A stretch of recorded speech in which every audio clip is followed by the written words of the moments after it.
Hello friends. कल के video में हमने डिस्कस किया था आर्ट टेट 2011 का क्वेश्चन पेपर। आज उसी को कंटिन्यू करते हुए क्वेश्चन नंबर 16, निम्न में से कौन सा कथन रुचि के बारे में सत्य नहीं है? ऑप्शंस हैं, रुचियाँ जन्मजात और अर्जित दोनों होती हैं, रुचियाँ समय के अनुसार बदलती रहती है, रुचियाँ योग्यताओं एवं अभिक्षमताओं से संबंधित नहीं होती हैं, रुचियाँ व्यवहार में आकर्षण एवं विकर्षण के प्रतिबिंब नहीं हैं। तो यहाँ पे देखिए, रुचियाँ जन्मजात और अर्जित दोनों होती हैं, ये बिल्कुल करेक्ट है।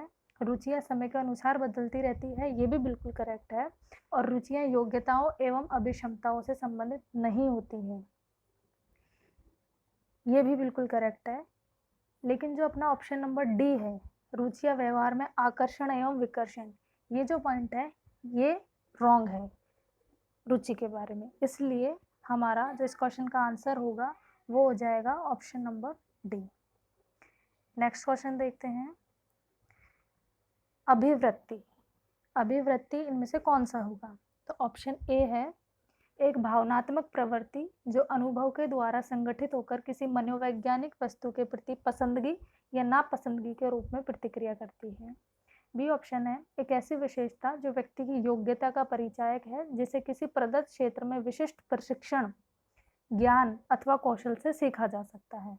सी है, व्यक्ति की बीजभूत क्षमता जो कि विशिष्ट प्रकार की होती है, या डी इनमें से कोई नहीं। तो यहाँ पे देखिए, अभिवृत्ति जो होती है वो किसी भी चीज़ को सीखने के बाद एक तरह का एक्सपीरियंस हुआ और उस चीज़ जो हमने ग्रहण किया है ज्ञान, उसके प्रति पसंदगी या नापसंदगी, ये जो चीज़ है, ये जो प्रतिक्रिया है, ये ही अभिवृत्ति है। इसीलिए इसमें जो अपना आंसर जाएगा वो जाएगा ऑप्शन नंबर ए। नेक्स्ट क्वेश्चन देखते हैं, जिन इच्छाओं की पूर्ति नहीं होती उनका भंडार गृह निम्न में से कौन सा है?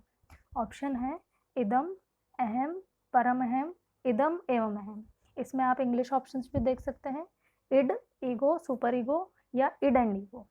तो यहाँ देखिए, ऐसी डिज़ायर्स जो हमारी फुलफिल नहीं हो पाती है, उनका जो भंडार गृह होता है वो होता है इदम। तो इसका करेक्ट जो आंसर जाएगा वो अपना जाएगा आंसर नंबर 1, इदम। देन आगे देखिए, क्वेश्चन नंबर 20, रक्षा तंत्र बहुत सहायता करता है। ऑप्शंस देखिए, हिंसा से निपटने में, दबाव से निपटने में, थकान से निपटने में या अजनबियों से निपटने में। यहाँ पे जो बात हो रही है, रक्षा तंत्र है वो हमें हेल्प करता है दबाव से निपटने में। तो इसका जो करेक्ट आंसर जाएगा वो अपना जाएगा option number B. Next question number 21, ये देखिए, शारीरिक निर्योग्यता वाले व्यक्ति के लिए निम्न में से कौन सी युक्ति रक्षा तंत्र में सबसे संतोषजनक होगी? ऑप्शंस हैं तादात्म्यकरण, विवेकीकरण, अतिकल्पना या इनमें से कोई नहीं।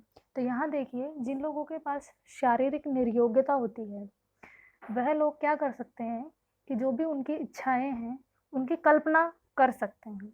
इसीलिए यहाँ पे जो रक्षा तंत्र युक्ति जो मानी जाएगी वो अपनी आएगी ऑप्शन नंबर सी, अतिकल्पना। नेक्स्ट क्वेश्चन नंबर 22,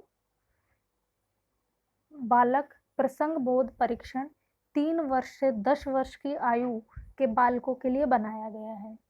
इस परीक्षण में कार्ड में प्रतिस्थापित किए गए हैं। ऑप्शंस है सजीव वस्तुओं के स्थान पर निर्जीव वस्तुओं को, लोगों के स्थान पर जानवरों को, पुरुष के स्थान पर महिलाओं को या वयस्क के स्थान पर बालकों को। तो यहाँ देखिए, नॉर्मली तो जो होता है इसमें जो कार्ड होते हैं उनमें कुछ पुरुष या महिलाओं की तस्वीर होती है, लेकिन बात हो रही है बालक की। तो बालक ऐसी जटिल जो तस्वीरें हैं उनको वो नहीं समझ पाते हैं, इसलिए इनकी जगह इन्होंने रिप्लेस जो प्रतिस्थापित किए हैं वो किए हैं लोगों के स्थान पर जानवरों को। इसलिए अपना ऑप्शन नंबर बी जो है वो अपना करेक्ट हो जाएगा। देन क्वेश्चन नंबर 23, सृजनशीलता के पोषण के लिए एक अध्यापक को निम्न में से किस विधि की सहायता लेनी चाहिए? ऑप्शंस है ब्रेनस्टॉर्मिंग, व्याख्यान विधि, दृश्य श्रव्य सामग्री या इनमें से कोई नहीं। तो हम सब जानते हैं व्याख्यान विधि, ये तो बिल्कुल भी सृजनशील नहीं है, इसमें सिर्फ जो शिक्षक है वो केंद्रित होता है, छात्र केंद्रित नहीं है ये विधि। सी हम देखें तो सी में भी क्रिएटिविटी जैसा तो कुछ नहीं है, इसलिए इसका जो आंसर अपना आएगा वो आएगा option number A, brainstorming. Then question number 24, इसका हिंदी एंड इंग्लिश कुछ इस तरह से है, तो आप हिंदी देखिए एक बार। निम्न में से कौन सा कथन सही नहीं है? आवश्यकता वंचना के शारीरिक अवस्था नहीं है, अंतर्नोद आवश्यकता का मनोवैज्ञानिक परिणाम है, आवश्यकता एवं अंतर्नोद समान नहीं है बल्कि समानांतर हैं, और मूल प्रवृत्तियां आंतरिक जैविक बल हैं। इसमें देखिए हमें बताना है कि कौन सा कथन सत्य नहीं है। तो यहाँ पे देखिए जो ऑप्शन नंबर डी है आपका, मूल प्रवृत्तियां आंतरिक जैविक बल है, ये एकदम सही बात है। उसके बाद है सी वाला ऑप्शन, आवश्यकता एवं अंतर्नोद समान नहीं है बल्कि समानांतर है, ये भी एकदम सही बात है। बी ऑप्शन है अंतर्नोद आवश्यकता का मनोवैज्ञानिक परिणाम है, ये भी बिल्कुल करेक्ट है।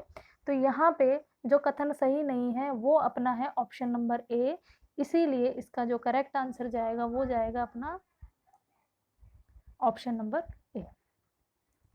नेक्स्ट क्वेश्चन देखते हैं, क्वेश्चन नंबर 25। शिक्षा के अधिकार अधिनियम 2009 में एक अध्यापक के लिए न्यूनतम कार्य घंटे प्रति सप्ताह निर्धारित किए गए हैं। तो इसमें ये कुछ चीज़ें हैं जो हमारे शिक्षा का अधिकार अधिनियम 2009 में लिखी हुई हैं कि शिक्षक के जो प्रति सप्ताह निर्धारित घंटे हैं वो होने चाहिए 45 घंटे। तो यहाँ पे अपना करेक्ट ऑप्शन हो जाएगा option B. Then next question, question number 26। शिक्षा का अधिकार अधिनियम 2009 में एक अध्यापक को निम्न में से किस दायित्व को पूरा करना होगा? ऑप्शंस हैं, विद्यालय में नियमित रूप से समय पर उपस्थित होना होगा। ऑप्शन बी, पाठ्यक्रम का संचालन कर पूरा करना होगा। सी, संपूर्ण पाठ्यक्रम को निर्धारित समय पर पूरा करना होगा, या इनमें से सभी। तो यहाँ पे जो अपना आंसर जाएगा वो जाएगा इनमें से सभी, क्योंकि जो शिक्षा का अधिकार अधिनियम 2009 है उसमें ये सारी चीज़ें मेंशन है कि नियमित रूप से उसको उपस्थित भी होना है, पाठ्यक्रम का संचालन कर उसको पूरा भी करना है, और संपूर्ण पाठ्यक्रम को टाइम पर पूरा भी करना है, इसलिए ऑप्शन नंबर डी करेक्ट हो जाएगा। Next question, question number 27। राष्ट्रीय पाठ्यक्रम रूपरेखा 2005 में शांति शिक्षा को बढ़ावा देने के लिए कुछ क्रियाओं की अनुशंसा की गई है। पाठ्यक्रम रूपरेखा में निम्न में से किसे सूचीबद्ध किया गया है? यहाँ पे ऑप्शंस हैं, महिलाओं के प्रति आदर एवं जिम्मेदारी का दृष्टिकोण विकसित करने के लिए कार्यक्रम आयोजित किए जाएं। ऑप्शन बी, नैतिक शिक्षा को बढ़ावा दिया जाए। ऑप्शन सी, शांति शिक्षा को एक अलग विषय के रूप में पढ़ाया जाए, या डी, शांति शिक्षा को पाठ्यक्रम में सम्मिलित किया जाए। तो यहाँ पे देखिए शांति शिक्षा जो है वो रिलेटेड है महिलाओं से। अगर महिलाओं के प्रति आदर और जिम्मेदारी होगी तो अपने आप नैतिकता का विकास हो जाएगा और शांति अपने आप हो जाएगी। इसीलिए यहाँ पे जो अपना ऑप्शन करेक्ट जाएगा वो जाएगा ऑप्शन नंबर ए, महिलाओं के प्रति आदर एवं जिम्मेदारी का दृष्टिकोण विकसित करने के लिए कार्यक्रम आयोजित किए जाए, ये करेक्ट हो जाएगा। क्वेश्चन नंबर नेक्स्ट देखें 28। राष्ट्रीय पाठ्य चर्चा की रूपरेखा 2005 में बातचीत की गई है। ऑप्शंस हैं, ज्ञान स्थायी है वह दिया जाता है, से ज्ञान का विकास होता है और इसकी संरचना की जाती है। ऑप्शन बी है, शैक्षिक केंद्र से विषय केंद्र होने पर, या सी, विद्यार्थी केंद्रित से अध्यापक केंद्रित की ओर, या इनमें से कोई नहीं। यहाँ देखिए जो अपना राष्ट्रीय पाठ्य चर्चा 2005 है, मतलब कि एनसीएफ 2005 जो है उसमें जो है वो ये दिया गया है कि नॉलेज जो है वो पहले माना जाता था कि स्थायी है, लेकिन अभी उसको क्या कहा जा रहा है कि नॉलेज का डेवलपमेंट होता है, मतलब ज्ञान का विकास होता है और इसकी संरचना की जाती है। तो इसीलिए एनसीएफ 2005 में ऑप्शन नंबर ए जो है वो करेक्ट है, ये मेंशन है। अपना आंसर हो जाएगा option number A. Then question number 29। क्रियात्मक अनुसंधान का उद्देश्य है। ऑप्शंस हैं, नवीन ज्ञान की खोज, शैक्षिक परिस्थितियों में व्यवहार विज्ञान का विकास, या विद्यालय तथा कक्षा की शैक्षिक कार्य प्रणाली में सुधार लाना, या इनमें से सभी। तो अपना जो आंसर जाएगा वो जाएगा ऑप्शन नंबर सी, क्योंकि क्रियात्मक अनुसंधान जो होता है वो स्कूल और उसकी जो लोकल वहाँ की प्रॉब्लम्स हैं उनसे रिलेटेड होता है। इसमें नवीन ज्ञान की खोज का कोई रोल नहीं है, ना ही शैक्षिक परिस्थितियों में कुछ है। इसमें जो है विद्यालय तथा कक्षा की शैक्षिक कार्य प्रणाली में सुधार लाना। जैसे कि एक प्रॉब्लम ये हो सकती है कि कोई भी बच्चे हैं, अगर क्लास में स्ट्रेंथ कम है तो उसका रीज़न क्या है, या बच्चे आधी स्कूल का जो भी अपना टाइम शेड्यूल होता है उसमें आधे में अगर उसे छोड़ के भाग जाते हैं, उसका क्या रीज़न होता है। ऐसी जो प्रॉब्लम्स होती है उनको क्रियात्मक अनुसंधान में सॉल्व किया जाता है। नेक्स्ट क्वेश्चन नंबर 30, राष्ट्रीय पाठ्यचर्या रूपरेखा 2005 के अंतर्गत परीक्षा सुधारों में निम्न में से किस सुधार को सुझाया गया है। ऑप्शन है खुली पुस्तक परीक्षा, सतत निरंतर एवं व्यापक मूल्यांकन, सामूहिक कार्य मूल्यांकन, या इनमें से सभी।